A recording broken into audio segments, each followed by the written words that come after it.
ധ്യാന്റെ പേര് എടുത്തിട്ട് മലയാളികൾ തന്നെ പറഞ്ഞുകൊണ്ടിരിക്കുന്നത് അദ്ദേഹത്തിന്റെ പേര് എടുത്തു പറഞ്ഞ അദ്ദേഹത്തിന് ബോംബ് സ്റ്റാറിനാണ് വിശേഷിപ്പിക്കുന്നത്. ഇപ്പോ എന്തുകൊണ്ടായിരിക്കും ഈ നായകന്റെ പേര് വെച്ചിട്ട് എന്താണ് വിജയപരാജയങ്ങൾ നോക്കി കാണുന്നത്? അദ്ദേഹത്തിന്റെ അദ്ദേഹത്തിന്റെ പടത്തിന്റെ സ്ക്രീനിൽ വരുമ്പോ തന്നെ അദ്ദേഹത്തിന് വിശ്വാസം കുറവ് പോലെയാണ് ജനങ്ങൾക്ക് ഫീൽ ചെയ്യുന്നത്.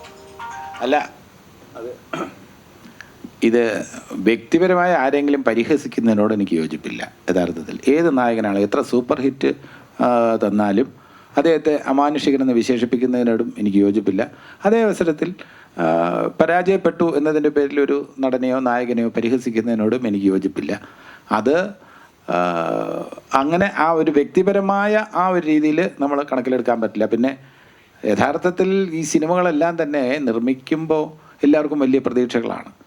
ഈ കണക്കൂട്ടൽ പ്രേക്ഷകർ അത് ഇഷ്ടപ്പെടും എന്ന വിശ്വാസത്തോടെയാണ് പലപ്പോഴും സിനിമയുമായി മുന്നോട്ട് വരുന്നത് കലാസൃഷ്ടി. അത് പ്രേക്ഷകർ റിജക്റ്റ് ചെയ്യേണ്ട സാഹചര്യം വരുമ്പോൾ തീർത്തും പ്രേക്ഷകർ വലിയ പ്രതീക്ഷയോടെ വരുമ്പോൾ അവരെ നിരാശപ്പെടുത്തുമ്പോൾ അവർ വളരെയധികം ഡിസപ്പോയിൻറ്റഡ് പറയുന്ന സ്റ്റേറ്റ്മെൻറ്റ്സ് അതൊരു നായകനെതിരെയുള്ള സ്റ്റേറ്റ്മെൻറ്റ് എന്നതിനപ്പുറം നായകനിൽ അർപ്പിച്ച പ്രതീക്ഷ തകർത്തയിലുള്ള ദേഷ്യമാണ്.